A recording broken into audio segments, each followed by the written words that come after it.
Hello friends, welcome to my Phu Quoc travel video. तो हम पहुंच गए फुकॉक और फुकॉक से हम पहुंच गए अपने होटल पे। हमारा होटल है Vin pearl resort and spa Phu Quoc. This is our hotel room Vin holiday fiesta Phu Quoc पे। इसमें बहुत सारे विंग्स हैं, कैटेगरीज वाइज भी आप ले सकते हो। And this is basically the standard one, double bed.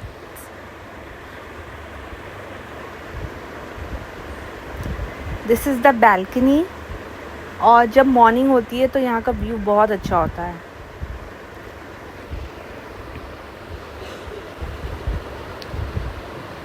So this is the outside का व्यू, बैल्कनी व्यू। अंधेरी रात में तो आपको कुछ दिखाई नहीं देगा फ्रेंड्स।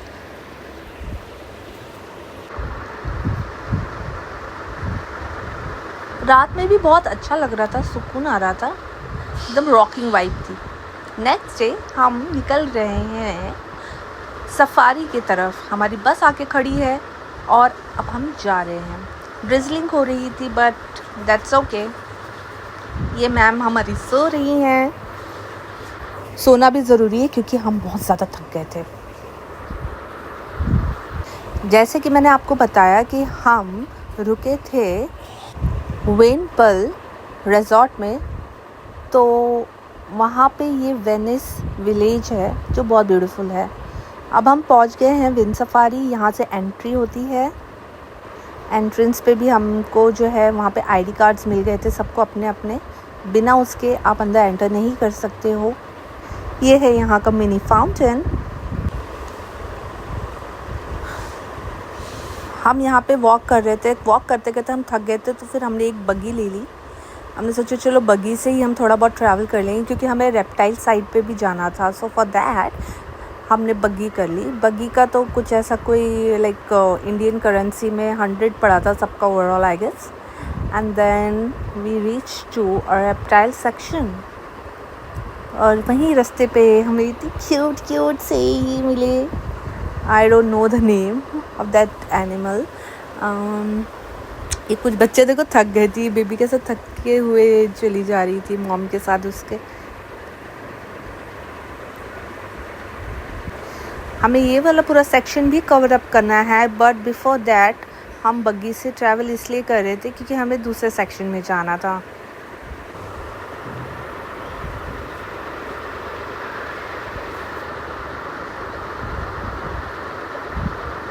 ये हम पहुंच गए अपने रेप्टाइल्स के साइड पे, दैट इज़ खूबसूरत रेप्टाइल एरिया।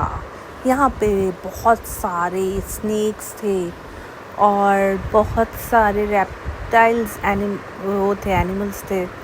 तो पाइथन यहाँ पे थे, ग्रेन एंड ऑल थे, लिजर्ड थी और भी बहुत सारे ऐसी चीज़ें थी जिनके तो हमें नाम भी नहीं पता है। ये एक था जिसे हम देख के सोच रहे थे पता नहीं ये ज़िंदा भी है या कोई ऐसा मैनिक्विन लगा दिया है इसका। बट जब ये थोड़ा सा हिलने लगा तो हम समझ गए कि नहीं सब सही है। और ये है क्यूट कैमल्स। इनकी पूरी की पूरी फैमिली थी।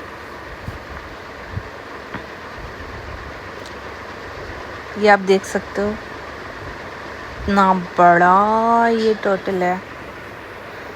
अब हम जा रहे हैं जंगल की तरफ थोड़ी वाइल्ड लाइफ एक्सप्लोर करने के लिए, बट उससे पहले थोड़ी पेट पूजा होनी ज़रूरी है। तो हम पहुंच गए जिराफ रेस्टोरेंट और जिराफ जो है वो मेरे फेवरेट नहीं मोस्ट फेवरेट एनिमल है। मतलब ये मेरा प्यार है।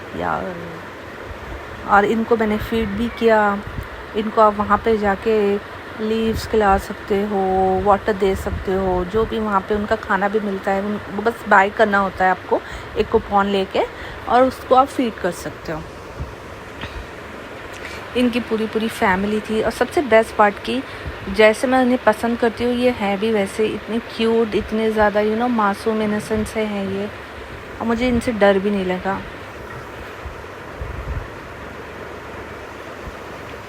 मेरी खुशी तो आप लोगों को दिखाई दे रही होगी। ये कुछ लोग थे, और पता है सबसे बेस्ट पार्ट क्या है कि सारे लोग उनको फीड करते हैं, ख़रीदते हैं उनके लिए खाना खिलाने के लिए। वहाँ पे भी लाइन लगी थी कि आप 1 बाय 1 जाओ, तो that is the very good thing मुझे जो वहाँ की पसंद आई है। फिर हम फिर से अब अपने बस में बैठ गए and then we head towards the jungle area. वहाँ पे ये हमारी प्यारी प्यारी डियर थी।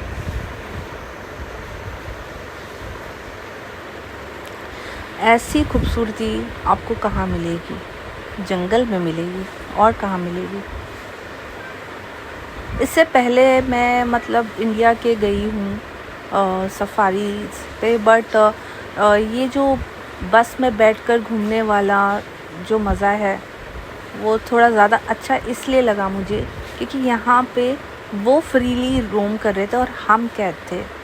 और नॉर्मली हम कहीं भी जाते हैं तो वहाँ पे वो बेचारे कैद होते हैं और हम जो है फ्रीली उन घूमते घूमते उनको देखते हैं। तो ये एक बहुत अच्छी चीज़ लगी।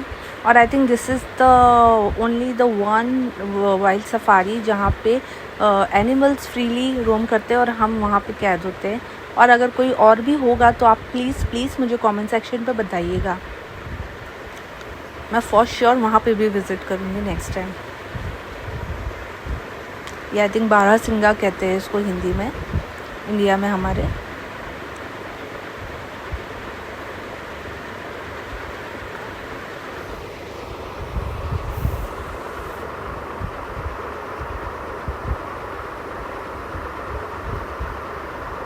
टू बी वेरी ऑनेस्ट मैं आप लोगों को रेकमेंड करूँगी कि आप लोग वियतनाम जाओ, फुकॉक ज़रूर जाना। क्योंकि मोस्टली क्या होता है ना, कुछ लोग हमें जो मिले भी थे तो दनांग में कुछ लड़के मिले थे, बस वो लोगों से जब बात हुई तो उन्होंने कहा कि हाँ हम फुकॉक तो जाके आए हैं ना, बट वो फुकॉक में सिर्फ स्टारफिश बीच ही जाके आए थे, उसके अलावा उन्होंने कुछ नहीं देखा, कुछ नहीं, कहीं नहीं गए वो। तो फिर हमने उनको बताया कि फुकॉक के अलावा भी बहुत सारी, फुकॉक में और भी सारी बहुत चीज़ें हैं करने के लिए। तो हम उस वक्त फुकॉक नहीं गए हुए थे क्योंकि हमने दनांग के बाद में हम आए हैं यहाँ पे। तो ठीक है, हमने सोचा चलो देखते हैं, क्योंकि स्टार बीच हमारे ऑप्शन में था। तो हमने उनको बड़ा ज्ञान दिया कि हम तो यहाँ रुकने वाले हैं, हम वहाँ भी जाने वाले हैं, हम ये भी करने वाले। एंड टच वुड हमने ये सारी चीज़ें की। हाँ, पर ये सारी चीज़ों में हमारा स्टारफिश बीच रह गया, जो कि था जाना तो ज़रूरी था वहाँ पे, लेकिन दैट्स ओके। आप एक साथ में इतनी सारी चीज़ें कभी कभी एक्सप्लोर नहीं कर पाते हो, तो इतनी कोई बड़ी बात है भी और नहीं भी, पर फॉर श्योर अगर कभी फिर से जाना हुआ तो मैं जाऊंगी। ये है हमारे टाइगर राजा। इन्हें देखने के लिए मैंने अपना कैमरा फुल जूम मोड में डाल दिया था। फिर आगे जब हम बढ़े तो हमें पता चला कि ये तो हमारे बाजू से भी निकल रहे हैं, तो थोड़ा सा डर भी लगा, लेकिन मज़ा ज़्यादा था। तो यही तो करने गए थे हम। ये एडवेंचर जो था ये तभी आता है जब आप जाते हो और आपको पता होता है कि कहीं भी कुछ भी हो सकता है। लेकिन ठीक है, हमको बहुत सेफ्टी थी। और इस वक्त मेरी मॉम मुझे घूर रही हैं, उनको ऐसा लग रहा है कि मैं कहीं कोई डेंजर में तो नहीं थी, इसलिए मैं आपको लाइव एकदम बता रही हूँ, अपडेट दे रही हूँ। क्योंकि यहाँ आने से पहले होता है ना, अपने मॉम डैड का कंसर्न बहुत होता है कि आप कहाँ जा रहे हो, वहाँ पे सेफ्टी का क्या है क्या नहीं है, डर लगा रहता है। पर हमें भी पता होता है कि हमारा भरोसा हमें नहीं तोड़ना है। और ये है हमारे जंगल के राजा लायन और उनकी रानी। ये लोग तो ऐसे रोम कर रहे थे वहाँ पे जैसे। और सबसे बेस्ट पार्ट है ना, इनको कोई फ़र्क नहीं पड़ता, कोई आ रहा है कोई जा रहा है, किसी से कोई लेना देना नहीं, अपना मज़े में घूम रहे थे। इनको इनके वक्त से इनको खाना मिल जाता था, मतलब इनकी लाइफ सॉर्टेड है वहाँ पे, मुझे ऐसा लगता है।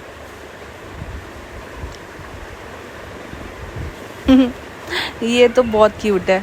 मैंने मतलब राइनोस को पहले देखा है, मतलब मोस्टली जब हम ABCD की बुक पढ़ते हैं तभी ही देखा था, बट फिर उसके बाद में ऐसे पिक्चर्स वगैरह में ही देखा है। बट लाइव देखने में भी मज़ा कुछ और था। सच बोलो तो वाइल्ड तो ये होते हैं, पर मुझे ऐसा क्यों लगता है ये क्यूट और इनोसेंट ज़्यादा होते हैं। वाइल्ड तो नाम ही दे दिया है। हाँ, ये अलग बात है कि इनके सामने सीधे सीधे डायरेक्ट वे में रूबरू तो नहीं हुए कभी, तो इतना कोई ऐसा एक्सपीरियंस नहीं है, तो इसलिए मैं शायद बोल रही हूँ। हो सकता है इनके जब सामने आ जाओ तो कुछ और ही एक्सपीरियंस होता, पर जैसे इनको दूर से भी हम देख रहे हैं तो एक अलग ही ऐसा फील आता है कि नहीं, ये बहुत मासूम है। ये I don't know the exact name of this cow, पर ये भी बहुत क्यूट थी। और ये सबसे बेस्ट पार्ट था ये हमारा, और हमने अपने आप को लकी कंसिडर किया था, बिकॉज ये वो मोमेंट था जब ये बेबी बॉर्न हुआ था, जस्ट बॉर्न बेबी डिलीवर किया था हमारी गाय माता ने मतलब वहाँ पे भी गाय तो गाय ही होती है, तो गाय माता ही हुई, तो उन्होंने उसी टाइम पे डिलीवर किया था ये बेबी। फिर हम फिर से आ गए अपना घूम के वापस से रेस्टोरेंट में, क्योंकि मुझे एक झलक और देखनी थी इनकी। इन्हें देखे बिना रहा नहीं जा रहा था, ऐसा लगता है इनके साथ रह लो। फिर नेक्स्ट डे हम चले गए अपने 4 आइलैंड की तरफ। 4 आइलैंड्स का सीन ऐसा था कि हमें उसी दिन स्टार बीच भी कवर अप करना था, बट अनफॉर्चुनेटली 4 आइलैंड्स पे इतना ज़्यादा टाइम हमारा निकल गया कि हम वो एक्सप्लोर नहीं कर सके, बट दैट्स ओके। हमारा फर्स्ट एक्सपीरियंस ऐसा रहा कि मैं पहले भी फुकेट गई थी जब, तो उस टाइम पे भी मैं कराबी आइलैंड भी गई थी, तो एट दैट टाइम मैंने 4 आइलैंड्स किया था, तो मेरा ऐसा कोई मन था नहीं कि मैं ये करूं, पर फिर भी सब ने बोला कि यार हमारा तो नहीं हुआ है ना, एटलीस्ट फॉर अस, हमारे लिए कर लो। तो मैंने कहा चलो ठीक है। तो यहाँ के पहला जो आइलैंड था वो बहुत ही ज़्यादा अच्छा था, पूरा मालदीव्स वाइब आ रहा था। ये अलग बात है मैं मालदीव्स गई नहीं हूँ, हाँ, बट डेफिनेटली जाऊंगी तो यही रहने वाला है, क्योंकि वहाँ के जैसे ही पूरा रिजॉर्ट बना हुआ था। आफ्टर दैट हम वहाँ से सेकेंड आइलैंड पे भी गए, पर वो सेकेंड आइलैंड पे वो वाइब नहीं थी, सॉरी टू से। मैं आप लोगों को रेकमेंड करूँगी कि 4 आइलैंड्स हो सके तो आप स्किप कर देना, और उससे अच्छा है कि आप जो है ना सीधा स्टार बीच चले जाए सेकेंड डे पे। पर 4 आइलैंड स्किप करना है तो आप कर सकते हो, पर जो वर्ल्ड्स लॉन्गेस्ट जो केबल कार है वो वहीं से ही होती है। वो 4 आइलैंड से जब आप back to the grand world आते हो तो आपको केबल कार ही लेनी पड़ती है, and that's the longest cable car in the entire world. तो वो एक चीज़ है। अदरवाइज़ आपको अगर खाने का मज़ा चाहिए, क्योंकि आप इतना जब आइलैंड पे जाते हो ना तो आपको धूप भी बहुत लगती है, थक अलग जाते हो, और दूसरा आपके पास कोई रास्ता नहीं होता स्पीड बोट के अलावा, और स्पीड बोट से बार बार जाओ आओ वो एक अलग हैक्टिक हो जाता है बहुत ज़्यादा। और फिर उसके बाद आपको जब भूख लगती है तो आप जब खाने के लिए जाते हो, वो सेकेंड आइलैंड पे ही आई डोंट नो क्यों रखा है खाने के लिए, जबकि वो जो हमारा 4th वाला वाटर पार्क था एरिया वो बेस्ट था। वहाँ पे काफ़ी रेस्टोरेंट्स है, पर वो आई थिंक से अफोर्ड नहीं होता है लोगों से, क्योंकि वो वहाँ पे बहुत महंगे और बड़े रेस्टोरेंट्स हैं, तो that is the reason I think वो हमको मिला नहीं। हाँ, वो अगर हम शायद पैकेज में ना करते और अपने हिसाब से जाते तो वो शायद हम सेकेंड आइलैंड पे वो एरिया जो जहाँ पे हमें खाना मिला ना, एक्चुअली वो खाना हमें इतना अनहाइजीनिक लगा कि मैंने तो खाना ही नहीं खाया, पर भूख भी बहुत लगी तो थोड़ा बहुत खाना ही पड़ा, पर वो बहुत ही ज़्यादा बेकार था। और मैं रेकमेंड करूँगी अगर जाना है तो 4 आइलैंड्स के लिए आप खुद ही अपना बना लीजिए पैकेज, और अगर आप नहीं जाना चाहते हो, स्किप करना चाहते हो, तो सेकेंड डे पे आप स्टार बीच रख लो, या फिर वहाँ पे और भी बहुत सारी चीज़ें हैं एक्सप्लोर करने के लिए, रेस्टोरेंट्स हैं वो आप एक्सप्लोर कर सकते हो। So this is my whole story of Phu Quoc. उसके बाद हम फिर से बैक टू वियतनाम गए, क्योंकि हमें वहाँ पे एक और हमारा सिटी था जो कि जाना था हमें, और वहाँ की वाइब और वहाँ के बारे में आपको सब बताऊँगी। आप लोगों को अगर गैस करना है तो आप कर भी सकते हो।